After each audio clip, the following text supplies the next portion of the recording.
Baga ayyaana waggaa Faasigaa geessanii jalqabni ayyaana Faasigaan dhufeera bagattiin singahee hundumtuu jedheera hoolichi Faasigaa qalamuuf qophaa'ee dhiigniif dhagni isaa irbaata nuuf ta'e Yesuus fannifamee qaraani'oo irratti unuuf jedhee du'e cubbuu soon qabaatiin Yesuusin qabanii osuma reebanii ija isaa hidhuudhaan eenyutu si hidhee raajii nutti himi jechuun gaafatanii kana qofaas miti jecha garagaraan arrabsaa turanii Yesuus du'uun isaa cubbuu keenyaaf jecha ofiin balleessine yaa nama dhageessaa badii tokko malee barruu waraaname mames hin deebine of kenne qabame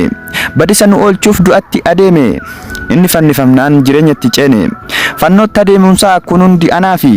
osoo ana ta'ee nan godhaare akkasii dhuguman dubbadhaa tasuma yaadamu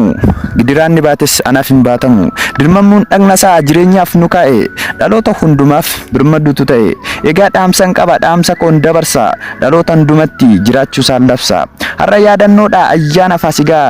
shakkii tokko malee jiraachuu Yesuusii hundattan beeksisa.